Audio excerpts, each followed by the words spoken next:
और इसके अलावा कोई आता है क्या क्लास में जो अभी नहीं दिख रहा हो? नहीं सर। ठीक।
चलो, अच्छा हम तुम लोग को ये रिएक्शन के बारे में बताए हैं क्या?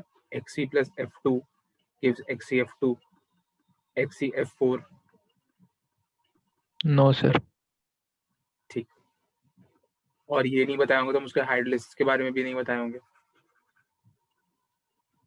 मतलब नहीं बहुत सर। कम ही बात हुआ था हम लोग का डी ब्लॉक के बारे में। ठीक है। मोस्टली हमको लगता है कि हम लोग यहाँ पे हम तुमको मतलब लीव किए होंगे। 1 मिनट।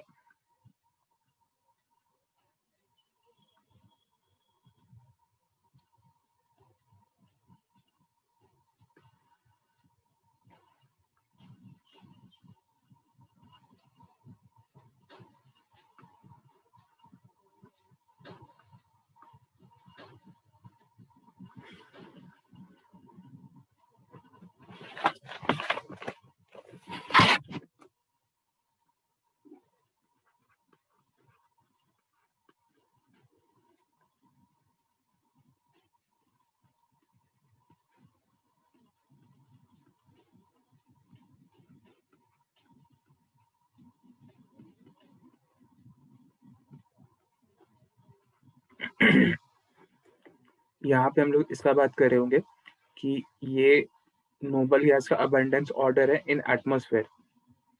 ठीक है। जहाँ पे जो नाइट्रोजन होता है ये होता है 78%, ऑक्सीजन होता है 21%, और इसके साथ जो रिमेनिंग बाकी के सारे होते हैं ये ऑलमोस्ट 1% कंप्राइज करता है। ठीक है। और इस 1% में से भी 0.9% हमारा आर्गन होता है, और बाकी ये सारे के सारे। तो क्योंकि ये सारे जो हैं यहाँ से लेके यहाँ तक नोबल गैस है, तो उसको याद रखने का एक आसान सा तरीका हो जाता है, और नहीं है कर्जे रहने दो ऑगी। ठीक है। जिसमें से ओजी और रैंडन जो है ये एटमॉस्फेयर में नहीं पाया जाता है क्योंकि ये रेडियो एक्टिव ओरिजिन का होता है। ठीक है। ये इसके बारे में हम तुमको इतना बताए होंगे। और एक और फैक्ट बताए होंगे कि जो CO2 होता है इसका जो एटमॉस्फेरिक अबंडेंस होता है ये 0.03% होता है। मतलब CO2 की मात्रा बहुत ज़्यादा कम होती है एटमॉस्फेयर में। और इसके साथ हम तुमको ये शायद बताए होंगे कि एक पहले जब अर्थ बना था तो बहुत ज़्यादा CO2 था, और उसके बाद कैसे CO2 कम हुआ और ऑक्सीजन का अमाउंट एटमॉस्फेयर में बढ़ा। शायद ये भी बताए होंगे। ठीक है। तो अब हम लोग इसके आगे बढ़ते हैं। यहाँ पे हम तुमको क्लैथोरेट कंपाउंड्स के बारे में बताना है, कुछ देर बाद उसको फिर बताते हैं। ठीक है। अभी हम लोग ये हीलियम जो है हमारे पास, हीलियम पे थोड़ा सा डिस्कस करते हैं। ये बेसिकली अब प्रॉपर्टीज पे हम लोग मूव कर रहे हैं कि सबकी जो जो प्रॉपर्टीज हैं। ठीक है। अगर जैसे तुमको लगे कि ये पॉइंट्स हम रिपीट कर रहे हैं या फिर से बता चुके हैं, तुम लोग अपना माइक को अनम्यूट करना और बताना कि ये पॉइंट्स हो चुका है। ठीक है।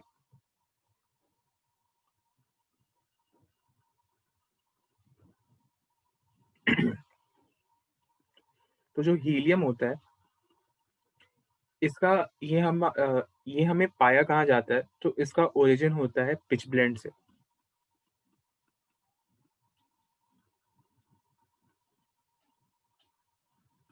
सर ये मोनाजाइट, बताएं।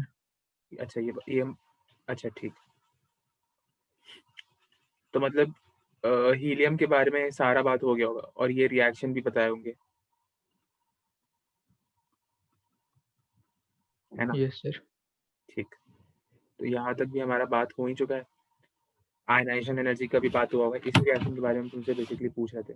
फिर तुमसे हम लैम्डा टेम्परेचर का बात किए होंगे और डिफ्यूजन टेंडेंसी का बात किए होंगे, ये सब बात हो चुका है। लैम्डा टेम्परेचर 2.2 केल्विन होता है, उसका boiling point 4 point something 4.2 kelvin helium का बॉइलिंग पॉइंट होता है। ये दोनों फैक्ट्स भी तुमको बताए होंगे। Sir yes. लैम्डा टेम्परेचर क्या होता है, एक बार बताइएगा। हाँ, लैम्डा टेम्परेचर जैसे अगर कोई गैस होता है, इसको अगर हम लोग कंप्रेस करते हैं, ये हीलियम नहीं, इन जनरल बात हो रहा है, ठीक है? किसी भी गैस को अगर हम लोग कंप्रेस करेंगे तो ये लिक्विड बना देगा, ठीक है? अब अगर हम लोग किसी एक चीज को कंप्रेस करते हैं तो हम लोग उस पर हाई प्रेशर अप्लाई करते हैं, ठीक है? और टेम्परेचर अगर थोड़ा सा ज्यादा भी हो तो हमारा काम चल जाता है, ठीक है? सपोज हमारे पास यहाँ पे एक कोई भी गैस भरा हुआ है, ठीक है? गैस को हम लोग को लिक्विड में चेंज करना है, तो क्या करना होगा? टेम्परेचर कम कर सकते हैं, एक ऑप्शन है, ठीक है? ये ऑप्शन नंबर 1। ऑप्शन नंबर 2 हो गया कि यहाँ पे जो प्रेशर है, इस प्रेशर को हम लोग इंक्रीज कर दिए, ठीक है? और ऑप्शन नंबर 3 है कि टेम्परेचर को भी कम किए और प्रेशर को भी इंक्रीज किए, ठीक है? ठीक है, कुछ बोलो। Yes sir. ठीक।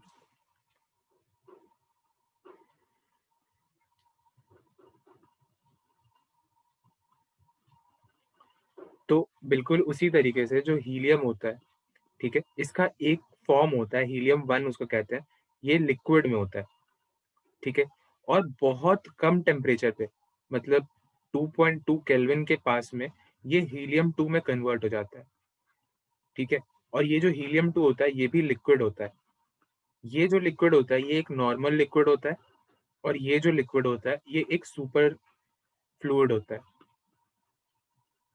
सुपर फ्लूइड का क्या प्रॉपर्टीज होता है? तो विस्कोसिटी नहीं होता है, रेजिस्टिव फ्लो कम हो जाता है, ये सब उसकी प्रॉपर्टीज है जो हमारे लिए बहुत ज्यादा इंपॉर्टेंट नहीं है और तुम्हारे लिए तो बिल्कुल इंपॉर्टेंट नहीं है। बस ये जो टेम्परेचर ये इंपॉर्टेंट हो जाता है कि इसको लैम्डा टेम्परेचर बोलते हैं, ठीक है? Which is equal to 2.2 kelvin. NCERT में ही गिवन था ये पॉइंट, ठीक है? ये चीज मोस्ट प्रोबेबली हमको लगता है हम बताए होंगे, बताए थे क्या? यस सर बताए थे। ठीक।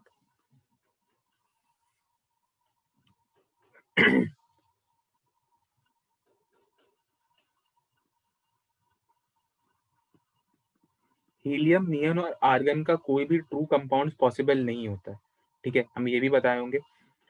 और इसमें से जो हीलियम और नियॉन होता है वो क्लैथरेट मतलब फॉर्म नहीं करता। और एक क्लैथरेट कंपाउंड होता है क्या कि host guest relationship. For example यहाँ पे कोई एक एटम ए है, ठीक है?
ठीक है, तो ये बेसिक सा एक स्ट्रक्चर है एक क्लैथरेट कंपाउंड का। अगर तुम लोग सॉलिड स्टेट पढ़े हो तो ये चीज तुमको थोड़ा सा याद होगा कि जब एटम्स अपने पैकेजिंग में प्लेस होता है तो उसके बीच में थोड़ा थोड़ा गैप प्रेजेंट होता है, ठीक है?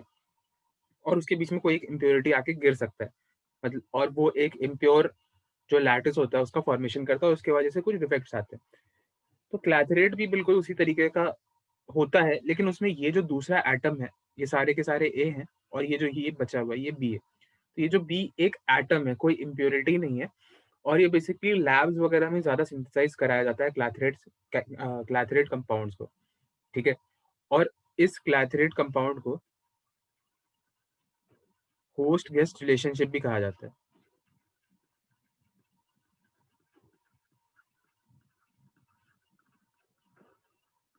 ठीक है? जहाँ पे ए एक होस्ट होता है और बी उसका गेस्ट होता है, ठीक है? और इन दोनों जो एटम के बीच में जो अट्रैक्टिव फोर्सेस होते हैं, जिसकी वजह से ये एक कंपाउंड कहलाता है, ये होता है वैन डर वाल फोर्सेस, और कुछ नहीं, ठीक है? इसके साथ-साथ ये जो क्लैथरेट कंपाउंड्स होते हैं, इसको हम लोग ट्रू कंपाउंड्स नहीं कहते हैं, ठीक है? इसको हमेशा हम लोग एक होस्ट गेस्ट रिलेशनशिप वाला कंपाउंड ही कहेंगे, ठीक है? ये था क्लैथरेट कंपाउंड्स के बारे में एक ब्रीफ सा डिटेल। सर ये एटम कुछ भी हो सकता है? एटम तो कुछ भी हो सकता है, लेकिन सारे कंपाउंड्स क्लैथरेट नहीं बनाते, ठीक है? क्लैथरेट फॉर्मिंग टेंडेंसी का अगर बात करोगे,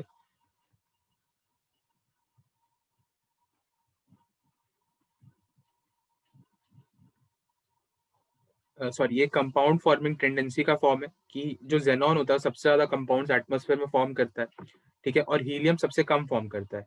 हीलियम और नियन क्लैथरेट कंपाउंड्स वैसे फॉर्म नहीं करते हैं, और आर्गन सिर्फ क्लैथरेट कंपाउंड फॉर्म कर सकता है, क्रिप्टन भी कर सकता है और जेनॉन भी कर सकता है, ठीक है? सारे के सारे कंपाउंड्स क्लैथरेट नहीं फॉर्म करते, कुछ कुछ ही करते हैं। ऐसा जिसका एग्जाम्पल अभी हमको ध्यान में नहीं है कि कौन सा कंपाउंड, मतलब कोई एक पर्टिकुलर कंपाउंड जो क्लैथरेट फॉर्म कर रहा हो, मतलब उसका होस्ट भी और गेस्ट भी, ठीक है? होस्ट के लिए तो आर्गन को यूज कर सकते हैं क्लैथरेट में, लेकिन उसका गेस्ट कौन सा होगा ये हमको नहीं पता, तो वो सर्च करके बता देंगे,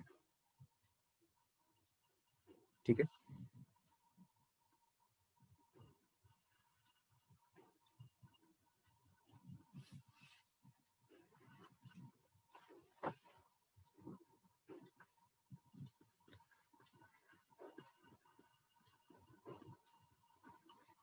ये जो कंपाउंड है XCPTF6, ये पहला ऐसा कंपाउंड डिस्कवर हुआ था जिसमें एक नोबल गैस कोई कंपाउंड फॉर्म कर रहा था, ठीक है?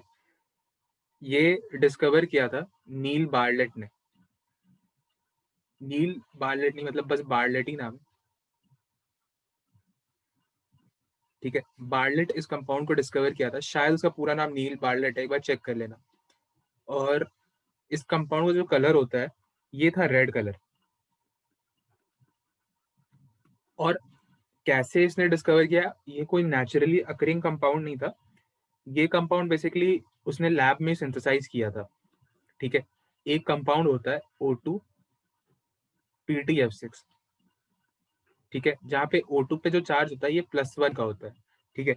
और O2+ लैब में उसने, मतलब, ऐसे एक्सपेरिमेंट्स करके देखा कि O2+ का जो स्पीशीज होता है एंड Xc का आयनाइजेशन एनर्जी जो होता है, ये ऑर्डर लगभग लगभग बराबर होता है, ठीक है? तो उसने क्या किया लैब में, ये जो हमारे पास ये कंपाउंड है, इसका रिएक्शन ज़ेनॉन के साथ करवाने का उसने कोशिश किया, और उस कोशिश में वो सक्सेसफुल हो गया, ठीक है? और उसके बाद उसको ये कंपाउंड मिल गया, ज़ेनॉन PTF6। और इसी के बाद से पूरा जो ज़ेनॉन का रिएक्शंस आया, उसके बाद से ही देखने के लिए, ठीक है?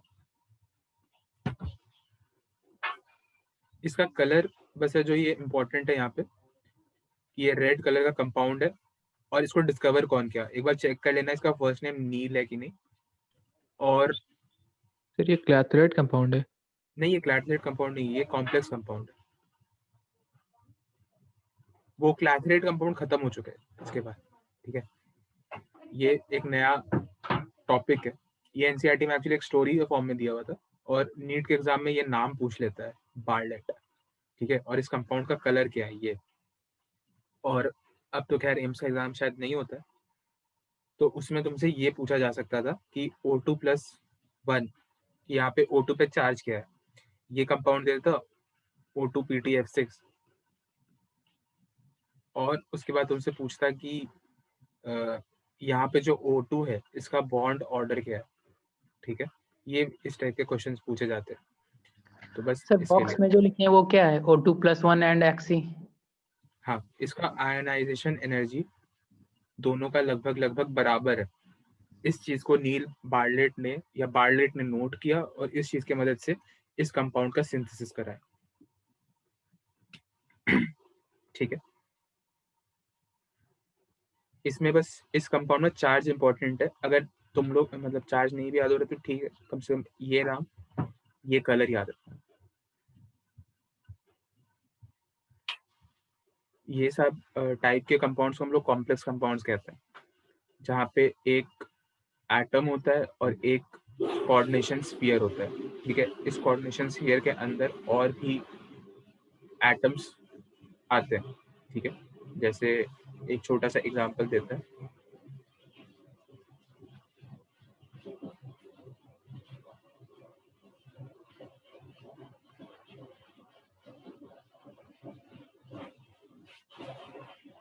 ये एक कॉम्प्लेक्स कंपाउंड है, ठीक है। तुमको कभी भी अगर वो कंपाउंड के आगे ऐसा मतलब स्क्वायर ब्रैकेट लिखा हुआ दिख जाए तो समझ जाना वो कंपाउंड कॉम्प्लेक्स कंपाउंड है, ठीक है। इसके बाहर जो ये एटम है इसको हम लोग काउंटर एटम बोलते हैं। काउंटर आयंस ज्यादा अच्छा टर्म होगा, ठीक है। ये जो यहाँ पे बीच में एक, इसके अंदर सिर्फ एक ही मेटल का एटम आएगा, ठीक है। इसको हम लोग सेंट्रल मेटल एटम कहते हैं,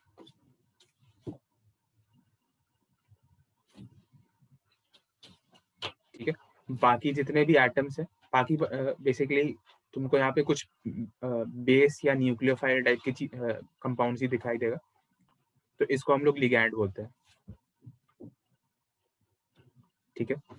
और ये जो ब्रैकेट है इसको हम लोग कोऑर्डिनेशन स्फीयर कहते हैं,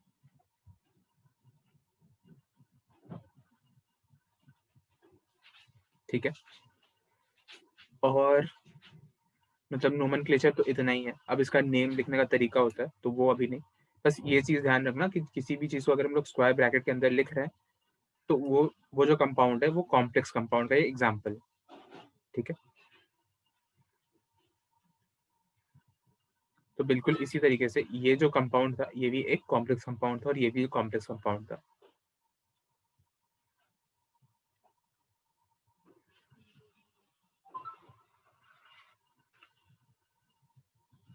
अब क्योंकि बार्लेट ने पता कर लिया था कि जेनॉन के बहुत सारे कंपाउंड्स एग्जिस्ट कर सकते हैं, तो बात यहाँ पे आता है कि जेनॉन के कौन कौन से कंपाउंड एग्जिस्ट करते हैं और जो करते हैं तो वो कैसे एग्जिस्ट करते हैं, ठीक है।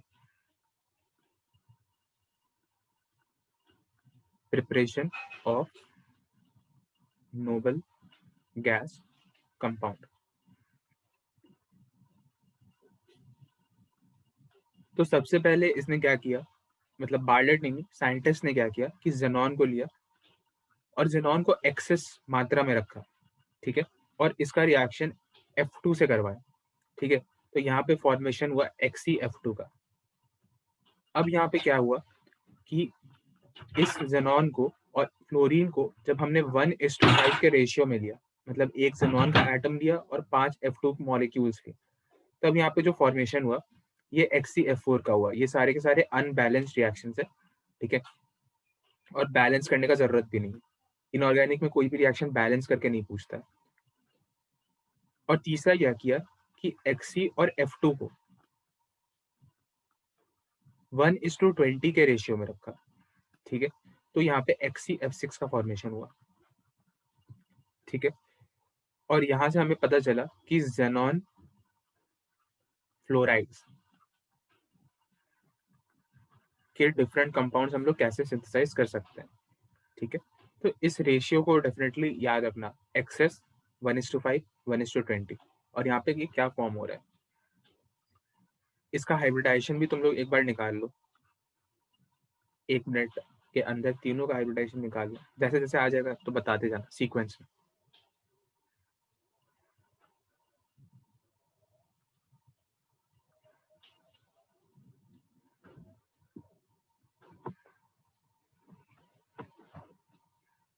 पहला का sp3d, दूसरा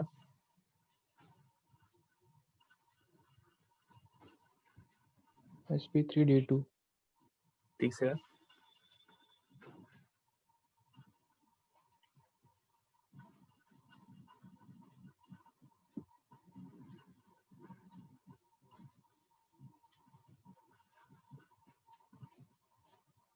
d3।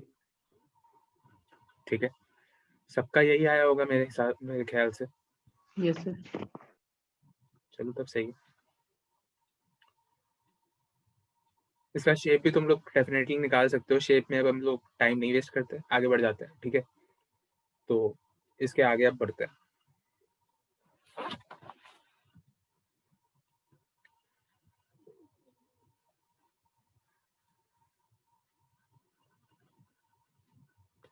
तो ये सारे के सारे जो बेसिक कंपाउंड्स थे वो जेनॉन के फॉर्म होते हैं। ठीक है, ऐसा नहीं है कि जेनॉन के सिर्फ इतने ही फ्लोराइड्स फॉर्म होते हैं, और भी जेनॉन के फ्लोराइड्स फॉर्म होते हैं, लेकिन वो जो है वो हम लोग कुछ अगर रिएक्शंस आ रहा है तो उसके माध्यम से हम लोग उसको याद करने की कोशिश करेंगे। जैसे एक पर्टिकुलर रिएक्शन होता है base catalysed hydrolysis of xenon fluoride. ठीक है, तो उसमें हम लोग को एक और XeF6 4- का कंपाउंड देखने को मिलता है। तो उस हिसाब से जो जो कंपाउंड हमारे सामने आएगा उसको तुम लोग याद करने की कोशिश करना। ठीक है, अब कुछ और रिएक्शन देखते हैं। रिएक्शन देखने से पहले एक दो टर्म हो, एक टर्म होता है उसको पहले समझ लेते हैं।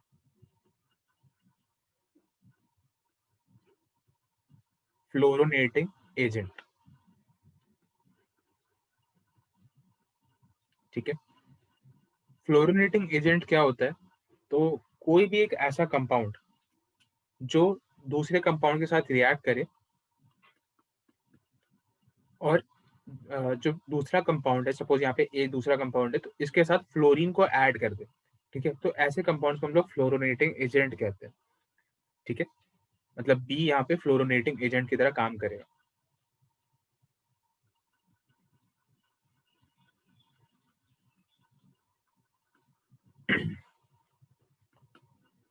तो अगर तुम लोग थोड़ा सा सोच पा रहे हो तो तुमको दिख रहा होगा कि फ्लोरिनेटिंग एजेंट कोई एक नया टॉपिक नहीं है। मतलब ऐसे तो बहुत सारे कंपाउंड हो सकते हैं, और इस तरीके से तो और भी एजेंट्स हो सकते हैं, जैसे ऑक्सीजनेटिंग एजेंट्स जो किसी कंपाउंड में ऑक्सीजन ऐड कर रहे हैं, नाइट्रोजनेटिंग एजेंट्स जो किसी कंपाउंड में नाइट्रोजन ऐड कर रहे हैं। बिल्कुल उसी तरीके से होता है फ्लोरिनेटिंग एजेंट, और यहाँ पे हम लोग को इसका जरूरत इसलिए है कि दो फ्लोरिनेटिंग एजेंट्स बहुत पॉपुलर होता है, O2F2 और OF2। ठीक है, ये दो फ्लोरोनेटिंग एजेंट्स हैं जो बहुत ज्यादा यूज में आते हैं, और इसका कुछ रिएक्शंस भी हम लोग को देखने को मिल जाता है। ठीक है, तो इसका एक बार स्ट्रक्चर बना देते हैं।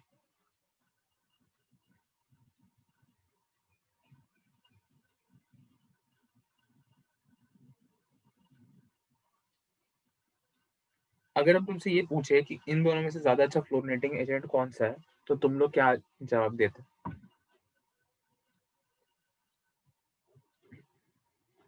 थोड़ा सा हम हिंट देते हैं। ठीक है, हिंट ये है कि क्योंकि इसको फ्लोरीन को किसी में ऐड करना है, मतलब ये अपना ये फ्लोरीन का एटम को लूज करेगा और ये जाके दूसरे से चिपक जाएगा। ठीक है, और यहाँ पे चार्ज नहीं आएगा। तो जिसका बॉन्ड लेंथ ज्यादा बड़ा होगा और जिसका बॉन्ड एनर्जी ज्यादा कम होगा, वो ज्यादा अच्छा फ्लोरेटिंग एजेंट होगा। तो अब उस हिसाब से सोचने की कोशिश करो एक बार।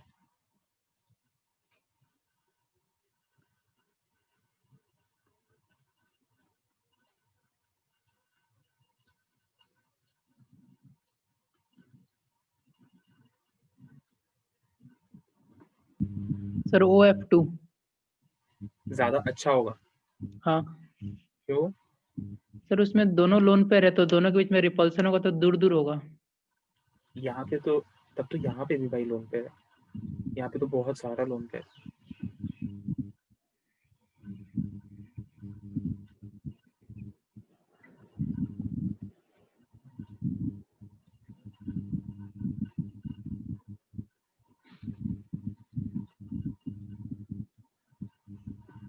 यहाँ पे तो लोन पेयर का संख्या इसमें ज्यादा है। बॉन्ड, चलो और एक ट्राई कर लो कोई और।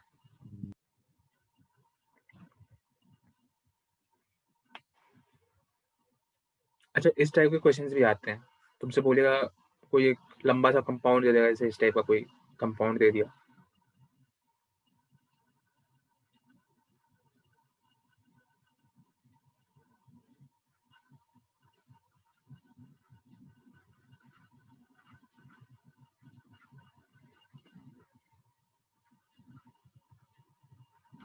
ठीक है, ये तुमको कंपाउंड दे दिया, उसके बाद क्वेश्चन में ऐसे मार्क रहेगा, ठीक है, बस इतना मार्क कर देगा और तुमसे पूछेगा count the total number of lone pairs और oxygen in this total compound, ठीक है, और ज्यादा घुमाना होगा तो नीचे से 2 डबल बॉन्ड हटा देगा, इसको हटा दिया, और बोलेगा count the total number of lone pairs in this particular compound. तुम क्या करोगे कि तुम देखो कि यहाँ पे अच्छा यहाँ पे 2 है, यहाँ पे भी 2 होगा, और आंसर दे दोगे 4, तो वहां पे गलत हो जाएगा, ठीक है, कि इस ऑक्सीजन के पास भी लोन पेयर है और इस सल्फर के पास भी लोन पेयर है, ठीक है, तो इस टाइप के क्वेश्चन को ध्यान में रखना, ये आता है एडवांस में भी, ये क्वेश्चन इस टाइप के आते हैं ट्रिक करने के लिए, और क्वेश्चन आसान है इसलिए नीट में भी आता है, ठीक है, तो दोनों ही जगह ये क्वेश्चन आता है, इसलिए इस चीज को ध्यान में रखना। चलो पहले इस क्वेश्चन का आंसर दो,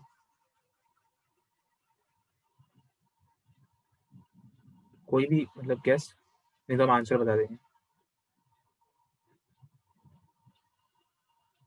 ये ज्यादा अच्छा होता है O2F2, कारण इसका जो बॉन्ड बॉन्ड लेंथ है ये ज्यादा है, bond length OF it is greater than this, ठीक है, तो क्योंकि इसका बॉन्ड लेंथ ज्यादा है तो ये फ्लोरीन जल्दी टूटेगा, क्यों इसका बॉन्ड लेंथ ज्यादा है, तो यहाँ देखो ये वाला जो ऑक्सीजन और ये जो फ्लोरीन है इस पे चार्ज कितना है, यहाँ पे +1 और यहाँ पे -1, और इस वाले के केस पे कितना है, यहाँ पे +2 और यहाँ पे -1, इसका मतलब कि यहाँ पे जो अट्रैक्टिव फोर्सेस है ये ज्यादा है, तो ये बॉन्ड जो होगा ये छोटा होगा, और ये बॉन्ड जो होगा ये बड़ा होगा, ठीक है, समझ में आया कि फिर से बताएं। आ गया सर। तो ये ज्यादा अच्छा फ्लोरिनेटिंग एजेंट होगा, तो एक इसी तरीके का रिएक्शन है जहाँ से हम लोग फ्लोरिनेटिंग एजेंट की मदद से बना सकते हैं एक कंपाउंड, मतलब जेनॉन का एक क्लोराइड बना सकते हैं। ऐसे तो हम लोग बहुत सारा जेनॉन का कंपाउंड फ्लोरिनेटिंग एजेंट की मदद से बना सकते हैं, उसमें से एक एग्जांपल ये देखो, XeF4 प्लस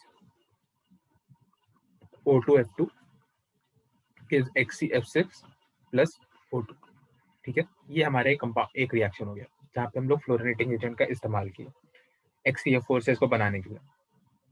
कुछ और भी रिएक्शंस होते हैं वो भी दिखाते हैं।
मेटल फ्लोराइड है। बता रहे कौन सा मेटल है ये,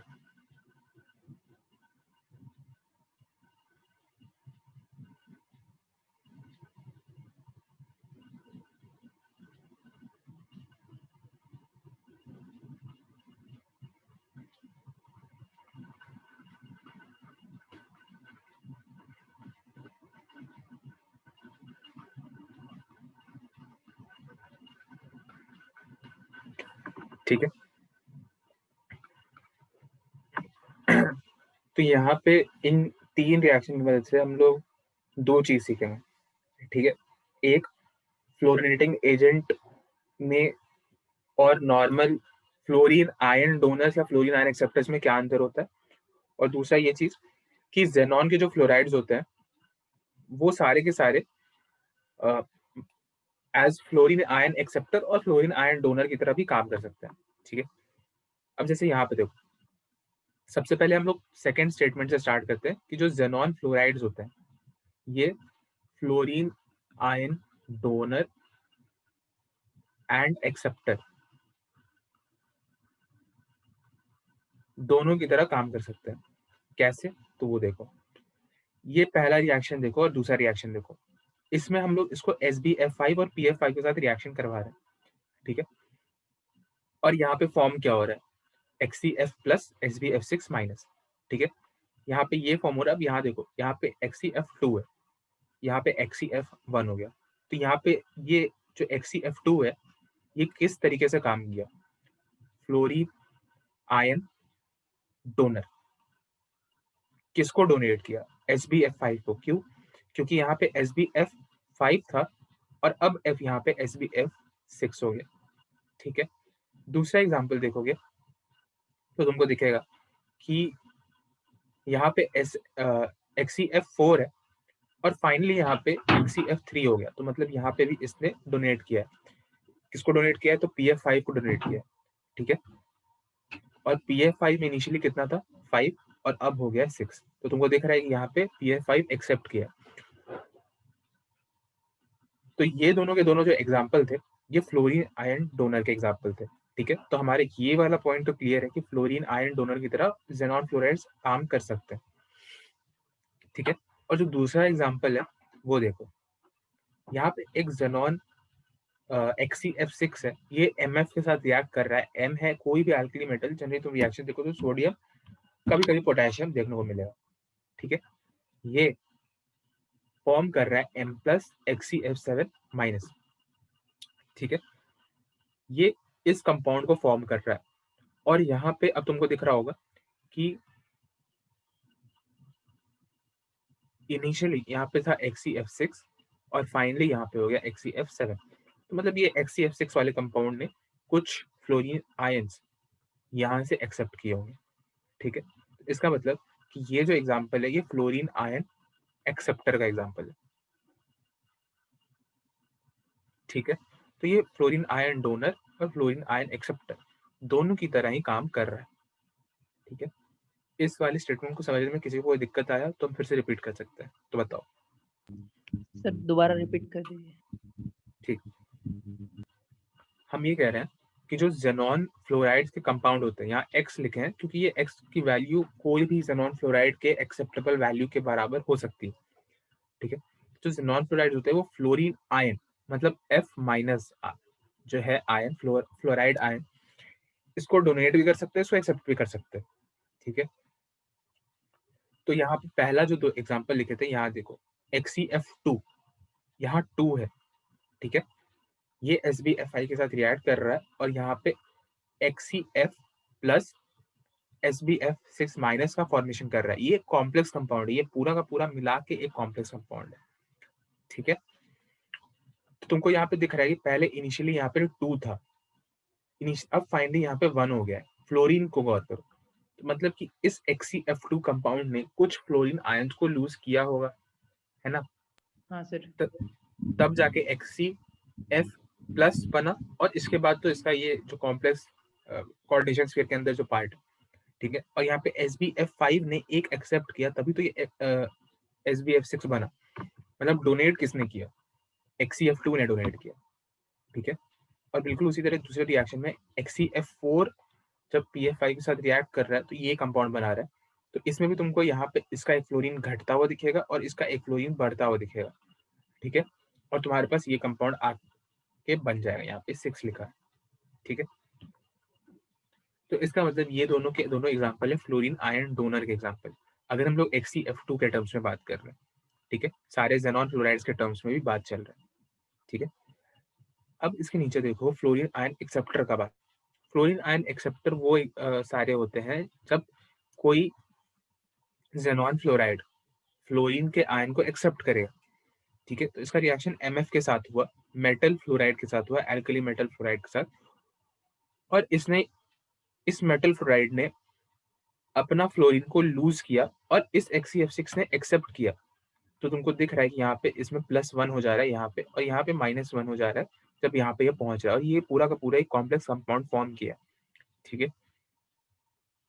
तो ये जो पूरे के पूरे स्पीशीज है, ये चीज हम लोग को ये दिखा रहा है कि जो XeF6 है ये फ्लोरीन आयन एक्सेप्टर की तरह भी काम कर सकता है, ठीक है। Yes sir, sir. तो XeF2 और XeF4 डोनर होता है हमेशा? नहीं, हमेशा डोनर हो ये जरूरी नहीं है, इन पर्टिकुलर कंपाउंड के साथ ये डोनर होगा, ठीक है। अब जैसे तुम्हारा इसका रिएक्शन XeF2 का MF के साथ करा देंगे तो ये भी फ्लोरीन आयन एक्सेप्टर की तरह काम कर जाएगा, ठीक है। लेकिन अपना जो कोर्स करिकुलम है बहुत ज्यादा रिस्ट्रिक्टेड है, सिर्फ 3-4 रिएक्शंस के बेसिस पे ही हम लोग डिसाइड करते हैं, ठीक है। तो ये हमारे मतलब एनसीईआरटी में ये 3 रिएक्शंस गिवन है, इसलिए ये 3 रिएक्शन को हम यहाँ पे मेंशन कर रहे हैं, ठीक है। और सबसे ज्यादा तो तुमको यूजफुल ये वाला मिलेगा, ठीक है। ये अब एक चीज को गौर करो, ये हमारा पहला, ये जो दूसरा स्टेटमेंट मैंने बोला था, ये उसका, उसमें कोई दिक्कत है? No sir. नहीं। अब हम लोग पहले स्टेटमेंट की तरफ जाते हैं, फ्लोरोनेटिंग एजेंट की तरफ।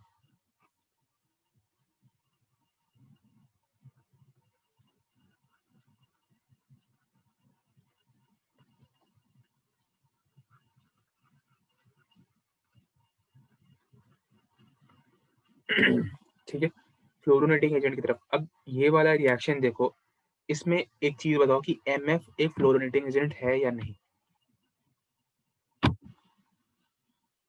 यस सर, है। है, ठीक है। सब कोई को दिख रहा है कि MF यहाँ पे एक फ्लोरोनेटिंग एजेंट है।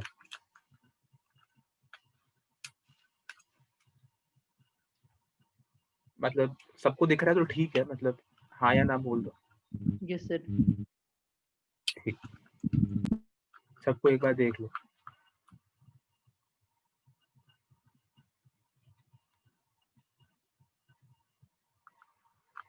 तो अब यहीं पे ये चलो हम इसके आगे बढ़ रहे हैं, ठीक है।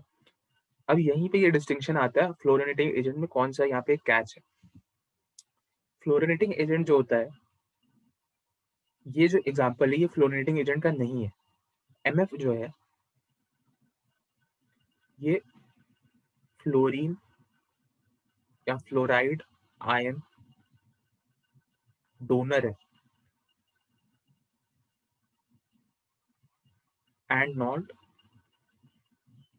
फ्लोरोनेटिंग एजेंट।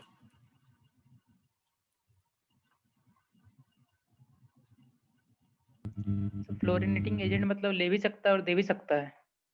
नहीं, फ्लोरोनेटिंग एजेंट मतलब होता है जो सिर्फ देता है, लेकिन जो देता है उस केस में पहले तुम लोग खुद एक बार अंतर एनालाइज करने की कोशिश करो। हम दोनों रिएक्शन को यहाँ लिख देते हैं, ठीक है। सर इस केस में ये सिर्फ डोनेट तो कर सकता है ना? मतलब MF, यस सर। हाँ MF डोनेट कर रहा है, फ्लोराइड आयन डोनेट कर रहा है, लेकिन फ्लोरोनेटिंग एजेंट नहीं है, हम ये कहने की कोशिश कर रहे हैं, यस। ठीक है। और जो दूसरा रिएक्शन लिखा था फ्लोरोनेटिंग एजेंट वाला, वो फिर से लिख देते हैं, XeF2 प्लस O2F2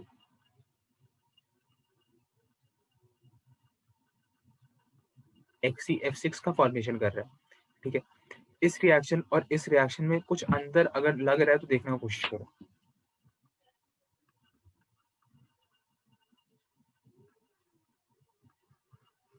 इस ट्रीटमेंट को हम रब कर दिया, ठीक है।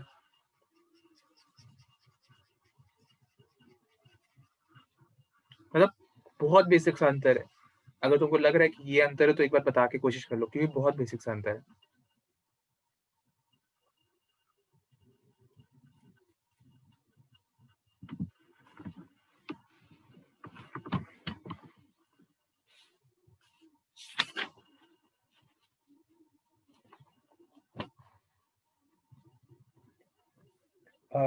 किसी को कोई अंतर दिख रहा है? एक अंतर, बोलो। तो दोनों में से फ्लोरीन एक्सेप्ट कर रहा है, हाँ एक्सेप्ट कर रहा है, अंतर तो नहीं लेकिन दिख रहा। एक तो अंतर यहीं पे आ गया कि यहाँ पे कॉम्प्लेक्स कंपाउंड फॉर्म हो रहा है हाँ, और यहाँ पे नॉर्मल कंपाउंड फॉर्म हो रहा है, ठीक है। तो एक अंतर तो यहीं पे आ गया। अब जो दूसरा अंतर है, मतलब जो मेन अंतर जो हम तुमको दिखाने की कोशिश कर रहे थे वो यही था, इसी से रिलेटेड है कि यहाँ पे जो फ्लोरीन जेनॉन का कंपाउंड बन रहा है, यहाँ पे चार्ज सेपरेट हो रहा है, ठीक है। बेसिकली ऐसा कह सकते हैं, अगर एक पर्टिकुलर कंपाउंड फ्लोरोनेटिंग एजेंट की तरह काम कर रहा है, तो यहाँ पे जो चार्जेस का सेपरेशन नहीं होगा।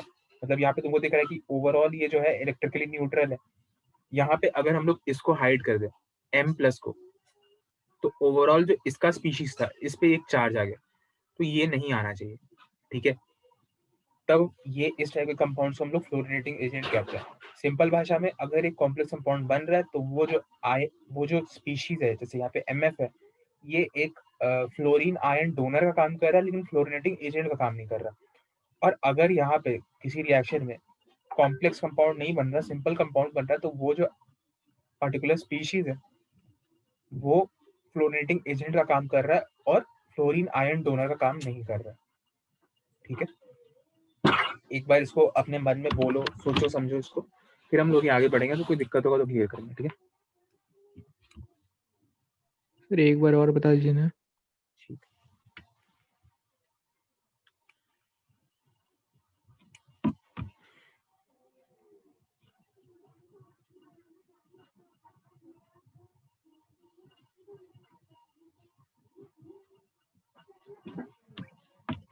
देखो हम क्या कह रहे हैं कि अगर जैसे तुम्हारे पास कोई भी एक कंपाउंड है, ठीक है, ये दूसरा कंपाउंड है, तुम लोगों को मेरा एरो का मूवमेंट दिखता है? Yes sir. तो जैसे यहाँ पे हमारे पास एक कंपाउंड है और ये दूसरा कंपाउंड है, ये इसके लिए एक दूसरा सब रिएजेंट मान लेते हैं, ठीक है। ये जो हमारे पास रिएजेंट है, हम ये कहने की कोशिश कर रहे हैं, अगर रिएक्शन के बाद में तुम लोग को एक कॉम्प्लेक्स कंपाउंड का फॉर्मेशन होते हुए दिखे, तो उस चीज को as a fluorine ion donor हम लोग एक्सेप्ट करेंगे और फ्लोरोनेटिंग एजेंट नहीं कहेंगे, क्योंकि फ्लोरोनेटिंग एजेंट जो होता है वो फ्लोरीन को, मतलब कॉम्प्लेक्स रिएक्शन, फ्लोरीन को जब ऐड करता है तो चार्जेस का सेपरेशन नहीं होता। ये जो नया स्पीशीज फॉर्म होता है ये ओवरऑल इलेक्ट्रिकली न्यूट्रल होता है। लेकिन अगर हम लोग यहाँ पे देखें, ये इसमें जो जेनॉन का स्पीशीज है, तो इसमें जेनॉन का स्पीशीज एक कोऑर्डिनेशन स्फीयर के अंदर इंक्लोज्ड है, मतलब इस पे ओवरऑल एक चार्ज है -1 का, ठीक है, जिसका काउंटर एटम है M+। ये आएगा तब ये पूरा चीज जाके इलेक्ट्रिकली न्यूट्रल होगा। तो अगर एक कॉम्प्लेक्स कंपाउंड का फॉर्मेशन हो रहा है तो वो जो चीज है, जैसे यहाँ पे MF है, ये फ्लोरोनेटिंग एजेंट की तरह बिहेव नहीं कर रहा है और फ्लोरीन आयन डोनर की तरह बिहेव कर रहा है। O2F2 जो है ये फ्लोरोनेटिंग एजेंट की तरह बिहेव कर रहा है, क्योंकि यहाँ पे एक कॉम्प्लेक्स कंपाउंड का फॉर्मेशन नहीं हो रहा और RHS में जो भी चीज फॉर्म हो रहा है ये पूरा का पूरा इलेक्ट्रिकली न्यूट्रल, समझे। ये दो बेसिक सा डेफिनेशन है बस। फ्लोरिनेटिंग एजेंट क्या होता है, फ्लोरीन आयन डोनर क्या होता है, फ्लोराइड आयन डोनर, ठीक है।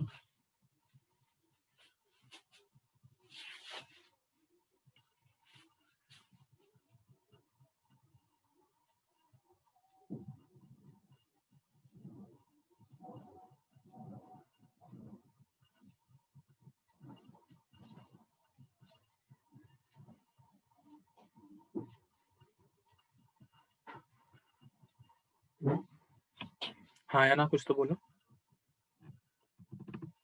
Yes sir. Yes sir.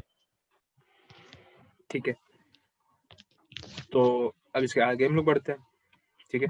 अगर इसमें कोई डाउट है तो अभी पूछ सकते हो, हम फिर से एक्सप्लेन कर सकते हैं, मतलब कोई हमको इसमें दिक्कत नहीं है। सर फाइनली रिजल्ट में क्या दोनों फ्लोरेटिंग कंपाउंड है या नहीं है? नहीं, दोनों फ्लोरिनेटिंग कंपाउंड नहीं है। ये जो है, तुम थोड़ा साफ लिख देते, बहुत गंदा हो गया।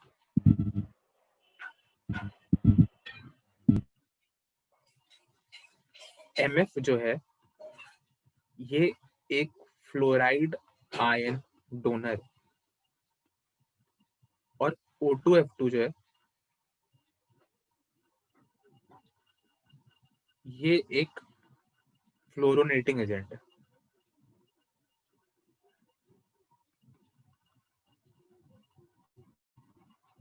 ठीक है, ये है हमारा फाइनल रिजल्ट। डेफिनेशन है, बस तुमसे बस यही पूछेगा तो फॉलोइंग इज अ फ्लोरोनेटिंग एजेंट। एक ऑप्शन दे देगा O2F2, दूसरा ऑप्शन देगा OF2, तीसरा ऑप्शन देगा NaF और चौथा ऑप्शन देगा बोथ A एंड B। तुमको both A and B mark करना है, उसके लिए ये चीज बताया जा रहा है। ठीक है, क्योंकि तुमको ये पता होना चाहिए कि ये जो चीज है ये फ्लोराइड आयन डोनर है। तुम लोग में 5 ऑप्शन नहीं होता, जैसे जेई में 5 ऑप्शन होता तो 5 ऑप्शन बना देगा, ऑल आर करेक्ट नहीं, या फिर इसको मल्टी करेक्ट के अंदर डाल देगा। ठीक है, मल्टी करेक्ट के अंदर डाल देगा, तुमको A B C D अगर तुमको ये भी लग रहा है तो तुमको ABCD चारों मार्क करना है। ठीक है, तो तुमको, और अगर तुमको ये चीज पता होगा कि NF नहीं है तो तुमको ABD मार्क करना है। तो उस हिसाब से उस चीज के लिए तुमको ये चीज बता रहे हैं। ठीक है,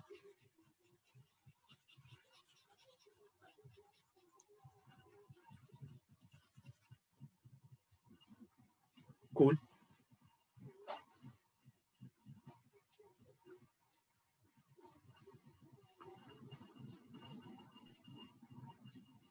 तो अब हम लोग आगे बढ़ते हैं। ठीक है, आगे बढ़ने से पहले कोई क्वेश्चन अगर तुम लोग के पास है तो पूछो।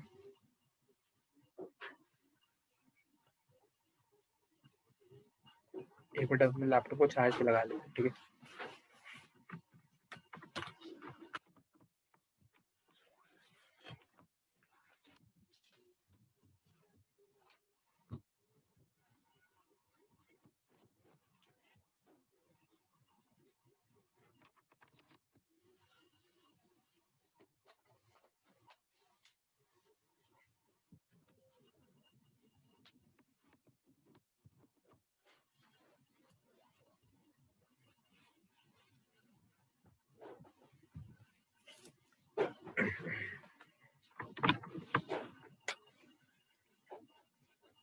हाँ, तो किसी को कुछ पूछना है?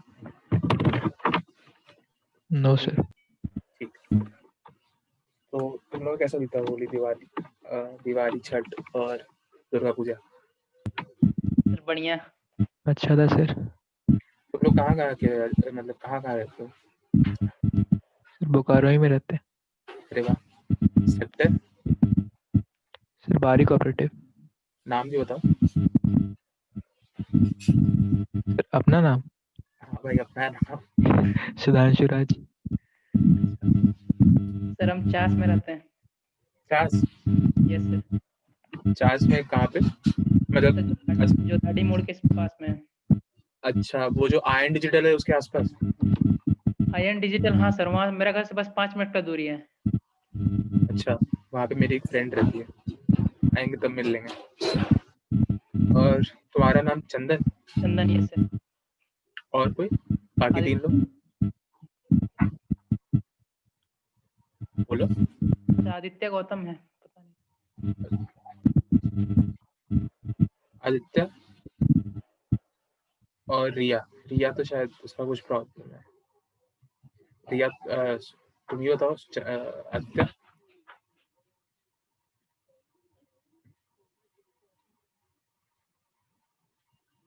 चलो ठीक है, कोई बात नहीं। तो तुम लोग यहाँ पे मतलब नर्सरी से यहीं पे हो? Yes sir. Yes sir. कौन से स्कूल में हो? Chinmaya. Sir rainbow public school. अच्छा, ठीक है। और कोई स्कूल वगैरह खुलने का कोई नोटिस? तुम लोग 12 में हो ना? Yes sir. स्कूल वगैरह प्री बोर्ड से कोई नोटिस वगैरह दे रहा है? स्कूल तो बोला प्री बोर्ड 15 से होगा। मतलब ऑनलाइन होगा कि आगे देना है? उसका नहीं पता सर। तो मंडे को बुलाया है प्रैक्टिकल के लिए। किस चीज के लिए? उसको बुलाया है, उसमें बताएगा कुछ प्रैक्टिकल में क्या करना है क्या नहीं। प्रैक्टिकल होने वाला है, हम सुने हैं। ठीक है, थोड़ा सा बता देते हैं प्रैक्टिकल के बारे में। तुम म्यूट हो जाओ, तो बताते हैं। प्रैक्टिकल होता है, मतलब केमिस्ट्री, ऐसा हम न्यूज़पेपर में पढ़े थे कि प्रैक्टिकल होगा।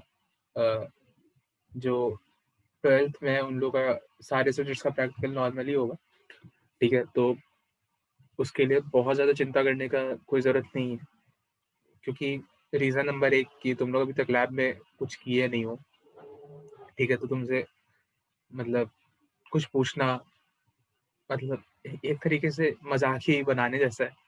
तो उसे कुछ एक्सपेरिमेंट करने दो, क्या ही देगा? लेकिन उन लोग का भी काम है, वो बोलेगा, जैसा हम उम्मीद कर रहे हैं, वो बोलेगा तुम लोग 11 में जो किए थे, वो वाला सॉल्ट का एनालिसिस करता था, ठीक है? तो वैसा कुछ पूछेगा। और लेकिन क्या होता है कि स्कूल वाले क्या करते हैं कि वो जो एक्सटर्नल आता है उसको खिला-पिला के नंबर-वंबर का काम हो जाता है। खैर, और खैर ये चीज़ हमको बोलना नहीं चाहिए था, क्योंकि ये चीज़ भी, तुम्हारा वीडियो लेक्चर प्राइवेट होता है ना? सर लाइव ही होता है। अच्छा, ठीक है, कोई बात। तो फिर भी तुम लोगों को मार्क्स का टेंशन लेने की ज़रूरत नहीं है। और उसके बाद एक वाइवा होता है, तो वाइवा में एक्सटर्नल कुछ-कुछ पूछता है, कुछ भी पूछ सकता है, मतलब वो ऐसा रहता है कि कभी किसी से पूछेगा कि मतलब कुछ भी, मतलब होता है ना कि तुमसे ये भी पूछ सकता है कि तुम्हारा कैसा चल रहा है, लॉकडाउन में क्या असर हुआ, यही सब, मतलब जनरल मोरल साइंस का क्वेश्चन पूछ के भगा देगा। और अगर तुम थोड़ा ज़्यादा पसंद आ गए तो तुमसे बहुत ज़्यादा कुछ उस ज्ञान का बात करने लगेगा कि नहीं, और थोड़ा बताओ, ये क्वेश्चन का आंसर दो, वो क्वेश्चन का आंसर दो, इस टाइप से करने लगता है। तो मेरे केस में तो हम मेरा जो केमिस्ट्री वाला था, वो हमसे बहुत अजीब सवाल पूछने लगा था कि अ, कुछ अभी कोई एक नया माइक्रोस्कोप का नाम बताओ, कौन डिस्कवर किया था, इलेक्ट्रॉन माइक्रोस्कोप से भी नया कौन-सा माइक्रोस्कोप आया है। तो ये सब हमसे पूछा था, फिर कुछ-कुछ इनऑर्गेनिक रिएक्शन से बहुत सारा पूछा था। ये भी था कि मेरा लास्ट पड़ा था, मेरा नाम यू से स्टार्ट होता है, तो मेरा लास्ट था, तो इसीलिए भी कुछ ज़्यादा ही पसंद आ गया उसको। और मेरे साथ एक लड़की थी, उससे बस ये पूछा था कि तुम पी ऑप्शनल क्यों लिए? ठीक है? बस ये पूछ के भगा दिया था। दोनों को सेम ही मार्क्स दिया था, 30, ठीक है? तो ये हुआ था मेरा केमिस्ट्री के साथ। तो जनरली कोशिश करना yes sir, yes sir, yes sir बोल के ही निकाल लेने का। और एक मेरे साथ एक लड़का था, तीसरा लड़का, जो उससे पूछा कि भाई नाम, पता, अता-पता पूछा। फिर उससे पूछता है कि कोई एक नॉर्मल क्वेश्चन पूछा तो बोला नहीं आता है, उसको कुछ नहीं आता था पढ़ने लिखने में, मतलब पढ़ाई-लिखाई नहीं करता था, बोला नहीं आता है। फिर वो बोला कुछ और पूछा, 2-3 सवाल पूछा, नहीं आता है, नहीं आता है, नहीं आता है। तो टीचर भी खड़े रहते हैं ऐसे स्कूल वाले, तो बोला कि सर इसको ऐसे तो कुछ नहीं आता है, स्पोर्ट्स में अच्छा है। तो उसको बोला ठीक है, तो 10 पुशअप्स करके दिखाओ। तो बोला 10 क्यों सर, हम 30 कर देंगे। बोला ठीक है, 30 करके दिखाओ। फिर 30 पुशअप किया वहाँ पे, उसको भी 30 नंबर दे दिया। तो मतलब वो बस बेसिकली, बस मतलब कहते हैं ना खाना पूर्ति के लिए होता है, उसी के लिए वाइवा होता है। फिज़िक्स का भी मेरा वाइवा हुआ था, तो फिज़िक्स वाला का हमको ठीक से याद नहीं है वो हमसे क्या पूछा था। लेकिन हमको इतना याद है कि उसका भी मेरा क्योंकि लास्ट ही पड़ा था, तो उससे बहुत ज़्यादा बातचीत हो गया था। और उसके बाद वो यहीं पे रुकता था। आदित्य होटल, मतलब ये जो आदित्य इंटरनेशनल वाला बिल्डिंग है ना, वहीं पे था। तो हम शाम में जब गए थे तो वो हमको वहाँ दिख गया था। तो फिर वो वहाँ पे भी हमसे बात करने लगा था। और मतलब हमको रिकॉग्नाइज़ कर लिया था, तो हमको लगा कि चलो ठीक है, ये भी अच्छा ही गया है। तो उसमें भी 30 ही आया था। मतलब वो सब की ज़्यादा टेंशन नहीं लो, सबको 30 आता है, और जिसको बहुत एक्सट्रीम खराब चला जाता है ना, उसको 29 आता है या 28 आता है। इससे खराब तो हम आज तक किसी का मार्क्स ही नहीं सुनेंगे। इससे खराब किसी का मार्क्स हो प्रैक्टिकल में, फिज़िक्स और केमिस्ट्री का। सर लेकिन एक प्रैक्टिकल तो लिखना ही पड़ेगा। कॉपी में ना, वो तो लिखना ही पड़ता है। वो तुमको एक सॉल्ट दे देगा और बोलेगा कि इस सॉल्ट का एनालिसिस लिखो, कि तुम इस पे कैसे पहुँचे कि कौन-सा है। तो बगल में जो मैम होगी या सर होंगे, तो उसको जाके बोलना मैम ये सॉल्ट कौन-सा है? ऐसे तो एक सॉल्ट जो होता है ना, वो बहुत लोगों का होता है। जैसे अ, उन लोगों के पास बेसिकली कुछ 5 या 6 सॉल्ट्स होते हैं, और बच्चे होते हैं, 50 बच्चे का एक क्लास है। तो ऑलमोस्ट 9 सॉल्ट या 8 लोग का, हमें 8 लोग को एक ही सॉल्ट मिलता है, ठीक है।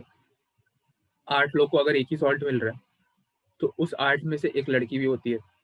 अगर उस 8 में से एक लड़की होगी, एक जितनी ज्यादा लड़की उतनी ज्यादा फायदा। मान लो 3 लड़की हो गई, तो क्या होता है कि वो लोग तो पढ़ के आती है पहले, ठीक है, तो वो लोग जो लिख रही है तुम भी वही लिख दो। और अगर थोड़ा सा उसमें दिक्कत है कि मतलब वो लड़की नहीं है, तो तब तो भाई तुम्हारा तब बहुत दिक्कत हो जाए। तब एक काम कर सकते हो कि बगल में जो मैम खड़ी रहती है, सर खड़े रहेंगे, उनको बोलना कि मैम ये सॉल्ट कौन सा है, तो तुमको पता है कि ये है जैसे निकल क्लोराइड है, ठीक है, बहुत फेमस सॉल्ट है, वो देते रहता है, हरा रंग से ही सब पहचानते रहता है, तो वो दे देता है, तो बताएगी निकल क्लोराइड है, तो तुमको सॉल्ट पता चल गया है। अब उसका तुमको निकल का और क्लोराइड का test, confirmatory test, preliminary test और कंफर्मेटरी टेस्ट पता होना चाहिए, तो उसको कॉपी पे लिख देना, तो तुम्हारा काम चल गया। और अगर उतना भी नहीं आता है तो फिर से सर के मैम को बुलाना साइड में और बोलना कि मैम नहीं पता है, टेस्ट बता दीजिए, तो टेस्ट का नाम बताएगी। फिर नहीं आता है तो भाई उसके बाद थोड़ा गाली खा लो, लेकिन उसके बाद तुम्हारा कॉपी लेके मैम ही लिख देगी। एक किसी का में लिखा गया, उसके बाद फिर 7 लोग वही छाप लेना। यही होता है प्रैक्टिकल में, यही रियलिटी है। सर 11th में यही हुआ था मेरे साथ। अरे सबके साथ यही होता है भाई, सबके साथ यही होता है। सर मतलब मेरे साथ 50% को एक सॉल्ट दे दिया था, 50% को दूसरा सॉल्ट, और एक पेपर पकड़ा दिया था, बोला था जाओ पीछे से लिख के आओ, सबको भेज दिया था। अगर तुम्हारा 11 में 50% हुआ था तो इस बार हो सकता है सबको एक ही सॉल्ट देते। ठीक है, सबको एक ही सॉल्ट देगा, बोलेगा जाओ लिख के आओ, और पता चला पीछे जाके टीचर ही लोग आंसर रखा हुआ है, भाई लिख देना। होता है। या फिर किसी को व्हाट्सएप पे बता देगा कि भाई कल ये सॉल्ट आने वाला है, इसके बारे में सब पढ़ के आ जाना, कुछ भी हो सकता है, ठीक है। एक्सट्रीम एक्सट्रीम केस सब पॉसिबल है। मेरे साथ क्या हुआ था, मेरा एक फ्रेंड है, ठीक है, मेरा काफी अच्छा फ्रेंड है, तो उसका नाम क्षितिज है, ठीक है। उसका और मेरा हमेशा साथ में सॉल्ट पड़ता है, मतलब कि किस्मत भी इतना इतना अच्छा किस्मत है कि हम लोग पहली बार सॉल्ट लेने गए, हम जो सॉल्ट उठाए और वो जो सॉल्ट उठाया, दोनों में सेम सॉल्ट है। कलर भी सेम होता तो हम लोग मान जाते थे कि भाई सेम सॉल्ट है, और व्हाइट हो गया तो सेम सॉल्ट है ही है, ठीक है। इतना हम लोग ऑप्टिमिस्टिक थे। तो पहली बार तो वो जो सरस्वती का किताब में सारा सॉल्ट एनालिसिस एक साथ दिया रहता है, वो उठा के लाया था। उठा के तो वो ले आया था, लेकिन उसको पढ़ना नहीं आता था कि उसमें लिखा क्या हुआ है, मतलब सीक्वेंस में, और हमको भी नहीं आता था, तो हम लोग किसी और का छाप लिए। फिर 11th का बात बता रहे हैं, फिर 11th का हाफ ईयरली में, फिर फाइनल में गए, फिर सेम सॉल्ट मिल गया। हमको लगा भाई साहब कुछ भी हो रहा है, मतलब, तो उसमें भी लिख दिए। कुछ कुछ हो ही जाता है, मतलब वो किसी का छाप के ला रहा है, हम किसी का छाप के ला रहे हैं, और भी 5 लोग किसी किसी किसी के छाप के ला रहे हैं, ठीक है। तो वो सब लिख दिए, वो भी निकल गया। उसके बाद फिर 12th का हाफ ईयरली आया। 12th के हाफ ईयरली में हम लोग का सॉल्ट सेम नहीं था, फिर भी हमको जहां तक पता है हम जो लिखे थे वो भी वही लिख के आया था, फिर भी दोनों को 30 में 30 मिल गया। मतलब कुछ भी हो जा रहा है। सर वो लिखने वाला चेक भी थोड़ी करता होगा। हाँ, तो इसीलिए तो दोनों को 30 आ गया। दोनों को सॉल्ट अलग था भाई, कलर ही अलग था सॉल्ट का। मेरा मेरा शायद पिंक सॉल्ट था और उसका व्हाइट सॉल्ट था, फिर भी दोनों को सेम मार्क्स आ गया। और वो मेरा छाप के लिखा था, बोला था, क्योंकि क्या होता है ना कि अगर तुम, हमको जहाँ तक याद आ रहा है, जो पेपर होता है उसमें पहले तो बोला जाता है कि ये इतना पेपर है, इससे ज्यादा कोई यूज नहीं करेगा, और फिर यहाँ से शुरू करना है तो एम, अपैरेटस, फलाना ठिकाना, ये सब, और रिजल्ट, ठीक है। एक पन्ना तो यहाँ सबका रटा रटा है, सबका सेम लिखना होता है, सबको सेम। यहाँ पे अपना अपना अपना अपना एक चीज छाप दिया। रिजल्ट होता है cation was this, अनायन was this, इतना, ठीक है। और इसके ऊपर जो प्रोसीडर होता है वो लिखना होता है। तो प्रोसीडर में तुम कुछ भी लिख सकते हो, मतलब ऐसा थोड़ी होता कि, मतलब समझ रहे हो ना, कुछ भी मतलब चल रहा है। तो प्रोसीडर वो मेरा ही छाप लिया था, क्योंकि उसको, उसके जो ग्रुप में लोग था उसको सब मिल नहीं रहा था, और मेरे को मिल गया था। पढ़ के तो दोनों ही नहीं आए, तो वो भी मेरा ही छाप दिया। लास्ट में कटायन अनायन जो उसका 5 लोग मिल के सोचा कि चलो हम लोग ये लिखेंगे, तो वो लोग जैसे कटायन वर्सेस अनायन वर्सेस, बाकी वो पूरा मेरा छापा, फिर भी दोनों को सेम मार्क्स आ गए। कोई मतलब ही नहीं। कौन इतना लोड लेगा यार कि सबका बैठ के कॉपी बैठ के चेक कर रहा है, ठीक है। सबसे इंटरेस्टिंग हुआ हम लोग का प्री बोर्ड में, जब मेरा प्री बोर्ड था, प्री बोर्ड के टाइम पे फिर से मेरा और उसका सेम सॉल्ट आ गया, ठीक है, मेरा और उसका सेम सॉल्ट आ गया। अब पढ़ के तो हम लोग दोनों ही नहीं आए, तो क्या हुआ ना कि वहाँ पे हम लोग जैसे 2 लड़के थे और 3 लड़की थी, ठीक है, उनको समझ में आ गया, अपना काम हो गया। अब इस तीनों लड़की ना बहुत पढ़ती थी, मतलब लगता था कि इस साल का तो एडवांस यही लोग टॉप करेगी, इस टाइप का, ठीक है, हालांकि हुआ नहीं ऐसा। तो क्या हुआ कि ये तीनों लड़की से भी सॉल्ट नहीं पता चल रहा क्या सॉल्ट है। तो अब लड़की को सॉल्ट नहीं पता चलता है ना, तो एक चीज होता है, लड़की रोने लगती है, ठीक है, तो वो रोने लगी, ठीक है, तो मैम ना खुद ही आ गई, हमको तो डाउट है सर क्यों नहीं आए, ठीक है, तो मैम आ गई, मैम ही सॉल्ट का नाम बता दी उसको, सॉल्ट का नाम बता दी, टेस्ट भी बता दी, और एक के पेपर पे लिखे जा रही है साइमल्टेनियसली, ठीक है, तो ये सब हो गया। अब उसको बता दी है, तो हम लोग को बोलती है उसको बता ही दिए, देख लो तुम लोग। अब देख लिए जाके हम लोग, ठीक है, और हम लोग भी लिख लिए, और हम लोग का भी काम हो गया। तो बस यही होता है केमिस्ट्री प्रैक्टिकल में। सर आप कौन से स्कूल में थे? हम डीपीएस में थे। तो यही सब हो गया, बस इसके बाद अपन निकल गए। मतलब वो बहुत लाइट होता है, बहुत ज्यादा लाइट है। बोर्ड के बारे में भी तुम लोग को एक बात बताते हैं। मेरा बोर्ड का सेंटर पड़ा था जीजीपीएस, ये छोड़ो, इसका फुल फॉर्म नहीं बताएंगे क्योंकि यूट्यूब पे जा रहा है ना। तो मेरा वहां पे पड़ा था सेंटर। अब वहां पे पी का पेपर था, ठीक है, अभी भी हमको याद है, पी का पेपर था। हम मेरा किस्मत उस टाइम इतना खराब हो गया, फर्स्ट बेंच पे बैठे थे, समझ रहे हो, फर्स्ट बेंच पे, और यहाँ टीचर में सामने खड़ी रहती है, ठीक है, और ऐसे देखते रहते थे मेरे कॉपी में। यहाँ से मेरे इधर डायगनल में फर्स्ट, सेकेंड, थर्ड, शायद सेकेंड में या थर्ड में एक लड़की बैठी थी, ठीक है, उसको भी पढ़ने में अच्छा मजा आता था। तो पी का पेपर था उस साल। क्या हुआ ना, सरस्वती का जो पी का किताब आता था उसके साथ एक हैंडबुक भी देने लगा, ठीक है। अब हम उस समय बहुत, तुम लोग का पी है क्या? हाँ है सर सर, मेरा है। मेरा भी। हाँ, तो उस साल क्या हुआ ना कि क्या हुआ था, सरस्वती का जो नॉर्मल किताब था वो तो नॉर्मल था ही था, बीच में सरकार कुछ कुछ और चीज ऐड कर दिया पी का डिपार्टमेंट की, भाई बच्चा लोग को ये भी पढ़ना है। अब सरस्वती बीच सेमेस्टर अपना किताब तो बदलेगा नहीं, तो एक हैंडबुक के फॉर्म में किताब बांटा। पता वो फ्री था किताब, ये हैंडबुक का 0 रुपीज कॉस्ट था। बस जाना था और बोलना था हमको एक हैंडबुक चाहिए किसी भी दुकान में, और वो तुमको दे देता। भाई हम अपना पूरा एकदम ना पूरा मैथ्स वाला दिमाग लगाए, हम सोचे कि पूरा मतलब जेल टाइप दिमाग लगा दिए थे कि देखो, हैंडबुक इस साल छपा है, वो भी एंड में छपा है, तो इस साल उससे क्वेश्चन आने का संभावना 0 है। इतना रिस्क तो सरकार भी नहीं लेगा, वरना बच्चा लोग बॉयकॉट करके सरकार गिरवा देगा, ठीक है। इतना हम दिमाग लगा दिए। ऊपर से सर आए थे हम लोग क्लास में आखिरी दिन, बोलते हैंडबुक बहुत ज्यादा इंपॉर्टेंट नहीं है, ऐसे देख लेना। हम बोले अब तो पक्का है कि नहीं आ रहा हैंडबुक से कोई सवाल।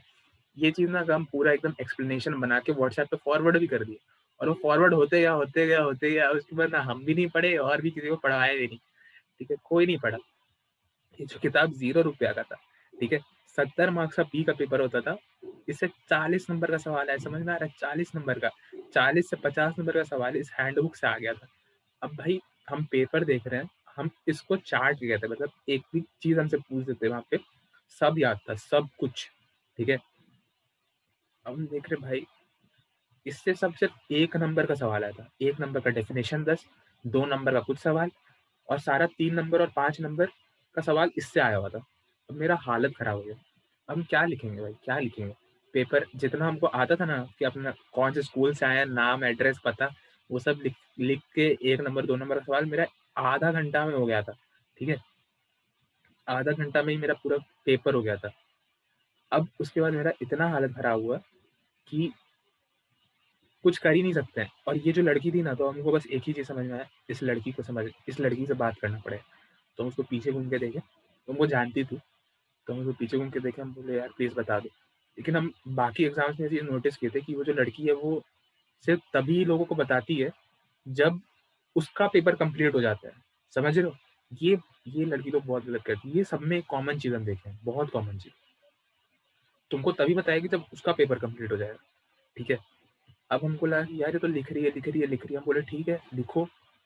तो 1 घंटा हो गया, 1 घंटा 5 मिनट 10 मिनट निकल गए, हम बोले भाई दिखा दो यार, कुछ तो दिखा दो। तो दिखा नहीं रही थी।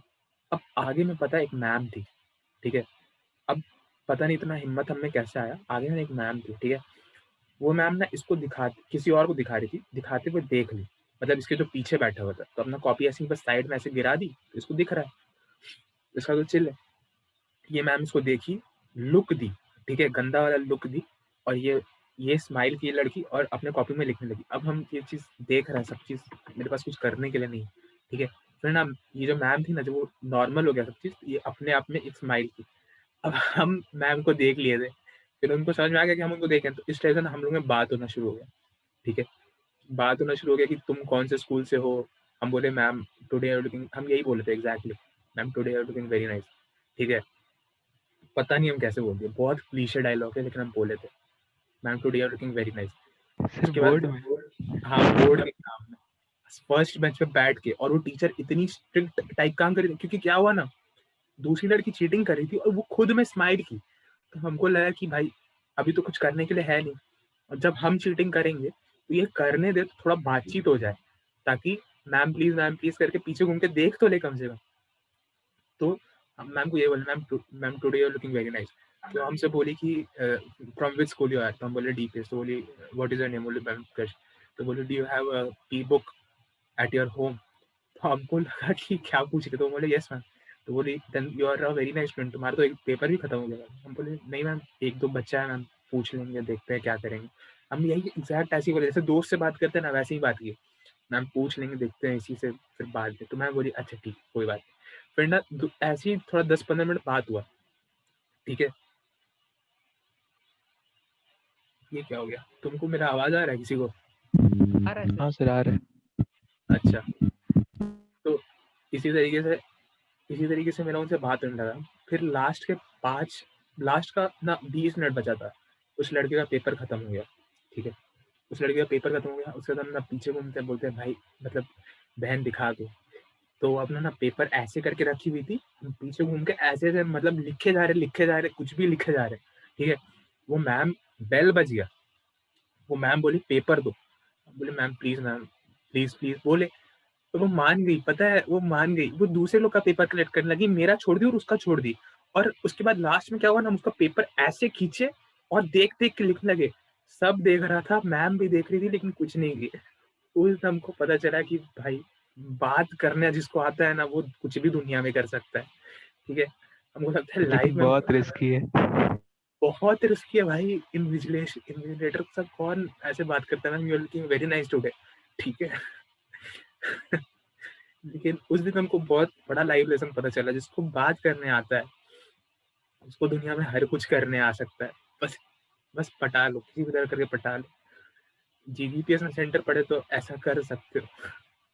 बोर्ड में तो सर ट्राई जीपीएस पढ़ा था 10th वाला। ट्राइड एंड टेस्टेड मेथड है भाई। अभी तक तो मतलब पी का बुक भी नहीं है मेरे पास। हाँ, बस तुम मेरे ही रास्ते चल रहे हो। और फिर मार्क्स अच्छा है था आपका? मार्क्स मेरा आया था, बता देते हैं। प्रैक्टिकल में 30 आया था, और टोटल मेरा मिला के आया था, पी में 89 आया था, ठीक है? 89 मार्क्स आया था। और ये मेरा तो वो होता है ना, टॉप 5 सब्जेक्ट्स दिया जाता है, बेस्ट 5 सब्जेक्ट्स, ठीक है? बेस्ट 5 सब्जेक्ट लिया जाता है, उसमें भी मेरा 7 सब्जेक्ट था। एक मेरा एडिशनल सब्जेक्ट था, एक पी था, और दूसरा एडिशनल सब्जेक्ट था फाइन आर्ट्स, ठीक है? तो फाइन आर्ट्स में मेरा 97 आया हुआ था, और मेरा ये लोएस्ट था, मतलब 89 was the lowest score amongst, मतलब इंग्लिश फिजिक्स केमिस्ट्री मैथ्स और जितना भी बाकी सब्जेक्ट था। तो उसमें से पी मेरा लोएस्ट था, तो इसलिए मेरा रिमूव हो गया था। हम स्कूल आए तो हम बताए सबको, टीचर को भी बताया, तो टीचर लोग हमको बोला कि तुम पहले बच्चा हो इसका पी हट रहा है और इंग्लिश आ रहा है, मतलब परसेंटेज कैलकुलेशन। तो ऐसा हो गया था मेरे साथ। हेलो। Yes sir. तो जीजीपीएस जाओ तो जीजीपीएस मतलब बहुत चिल जो स्कूल होता है ना, उस टाइप का स्कूल है। मेरा जे जब हम 2018 में जेईई मेंस दिए थे ना, तो वो भी शायद जीजीपीएस में ही पढ़ा था, ठीक है? तो वहाँ पे तो भाई इतना खराब सिस्टम था, 9 से 12 एग्ज़ाम होता था और वो जो टीचर थी इतनी सनकी थी, वो 9 बजे पेपर बाँटती थी, ठीक है? 9 बजे के बाद तुमको पेपर बाँटना शुरू हुआ है, 9, 10, 15 तक तुम्हारे पास पेपर पहुँचा है, उसके बाद तुम उसको काट रहे हो, काट के खोल रहे हो, सब खत्म, मतलब तुम्हारा तो आधा जीवन ही खत्म हो गया उसके बाद। फिर हम उसके बाद जब हम पेपर देखना शुरू किए, उस साल मेरे को मैथ्स बहुत कम आता था, तो हम फिज़िक्स बना लिए और केमिस्ट्री बना लिए। मैथ्स बन नहीं रहा था हमसे। तो फिज़िक्स और केमिस्ट्री, मेरे बगल वाला जो लड़का बैठा था, मतलब वहाँ पे कोई इन्विजिलेशन ही नहीं होता है, वहाँ पे तो पता चल रहा है पूरा का मतलब मेरे बाजू वाला जो पूरा रो है, पूरा रो छाप रहा है, उसके बाजू वाला भी पूरा रो छाप रहा है और आगे में मैम खड़ी है, एक सर आ गया, दोनों समोसा खा रहे हैं, चाय पी रहा है, हँस रहा है। हमको लगा भाई इन लोग का बस चले तो ये लोग क्या कर रहा है? किसी का लाइफ यहाँ पे है, चिल्ला-चिल्ला के लोग उसको जोक मार रहा है, जोक पे हँस रहा है, समोसा खा रहा है, चाय पी रहा है और मतलब कोई मतलब नहीं। तो मेरे बाजू में एक लड़का बैठा था, वो बहुत देर से मेरा देख रहा था, बहुत देर से। हम उसको एक बार बोले भी थे कि यार देखो मेरा मत देखो, हमको अच्छा नहीं लगता है।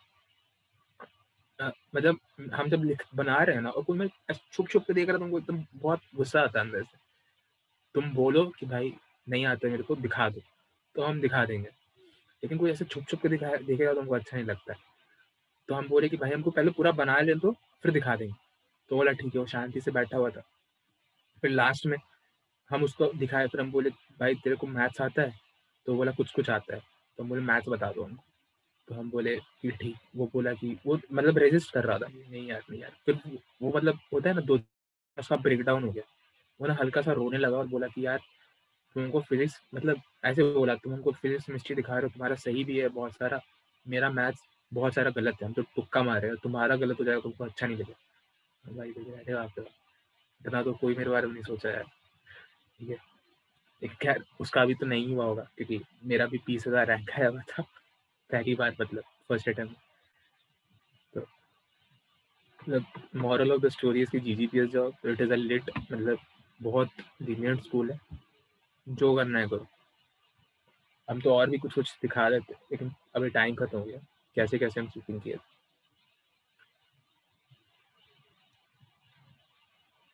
तुम लोग का मतलब बोर्ड एग्ज़ाम के लिए एकदम चिंता मत करना, मतलब बहुत लाइट होता है, ठीक है? बहुत चिल होता है। तो बस अपना इस वाले पोर्शन पे अपने से अच्छे से ध्यान देना, ठीक है? अ, तुम लोग का 5:10 से अगला क्लास है ना? Yes sir. और ये क्लास 5 बजे तक है ना? 4:50।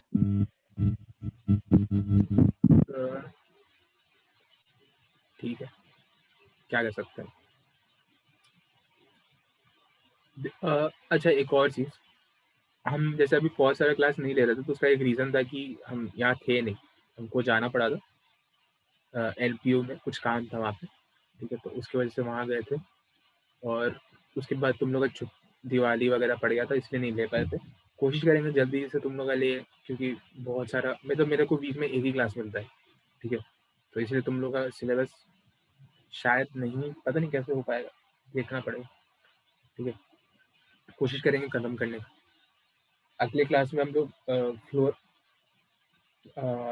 ज़ेनॉन का, फ्लोराइड्स का हाइड्रोलिसिस वगैरह खत्म कर देंगे और भी ज़ेनॉन का मतलब नोबल गैस फैमिली पूरा खत्म कर देंगे और उसके बाद ग्रुप 15 में भी जितना इंपॉर्टेंट चीज़ है सब खत्म कर देंगे, ठीक है? बस हमको एक मैसेज कर देना ताकि हमको याद है कि हमको तुमको नेक्स्ट वीक क्या बताना है, ठीक है?